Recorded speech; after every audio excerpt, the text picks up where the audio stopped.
This video is about a fraudulent website and how to detect fraudulent websites. This website that you're seeing is indirect. It was put up, what I can tell, just sometime in May of 21, and I can find no other searches anywhere in the internet that shows that this is a legitimate web page. I'll tell you how I detect, how you can detect if you've got a fake site that's just trying to take your money and not deliver product. The story on this is I made an order for some pipe. And I ordered the pipe, and I guess I didn't look hard enough because they didn't charge me any tax, and there was no shipping. I thought it was pretty reasonable price on the pipe, but the shipping was the real bargain on it because it was 3-inch pipe. Well, once I got the order done, then I noticed that their email address was a Russian email address, and the only order they would take was through PayPal. And I immediately made a complaint to PayPal, and of course they blew me off saying, well, you authorized the transaction, tough luck. They didn't care that I said it was fraudulent. So I went and they said, go to the merchant. So I went to the merchant at their Russian email address, and I said, I want my money back. And of course the very next day they sent me a package. And the package was through UPS, and it was 11 pounds. Now, what I ordered would probably be 60 or 70 pounds, which should have been my sure sign, because that's expensive to ship that much for $100. And the order was to arrive. UPS told me it arrived at 1:51. I went out and looked within minutes after it supposedly arrived, and there was no package. So I think what they did is they simply shipped something UPS and then changed the address so it wouldn't make it. So I put a claim in with UPS, but in my experience, when you put a claim in, if there's insurance, it goes back to the shipper. So they may very well get paid twice.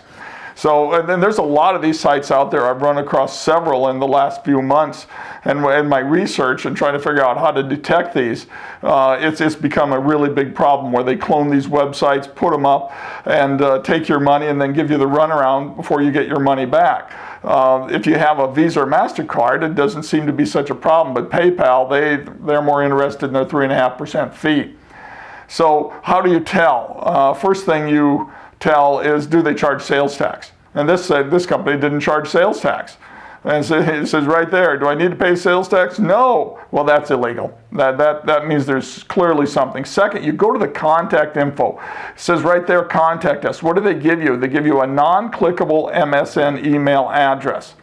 And that doesn't make sense. They should have a phone number, an actual physical address. So that's a problem. But the payment method, if they only take PayPal or a bank transfer, boy, stay away from that. If shipping is too cheap, that's a real warning sign. And a lot of these pages, while they look very sophisticated, they have a lot of non-clickable links. If you find non-clickable links, don't do it. The email receipt is what you almost always get. And if you do not get an email receipt after making an order, you've probably got a problem. What I did was I did a Google search after the fact, and I couldn't find any indication this company was ever in existence. Just wasn't there. And it's another thing you can do is look at their reviews, because this one after I bought came up with about 1,000 reviews on all their products. So I searched some of the reviews, and all the reviews went back to Amazon. But by far the contact information is what you should be looking at. Clearly this is not a legitimate web page, and there's a lot of them out there, and this is becoming a bigger and bigger problem. So before you buy from a company that you've never heard of before, do your due diligence, check the contact info, do a Google search on them or Yahoo search, and see what you can see. Good luck. I hope that this helps. Like and subscribe.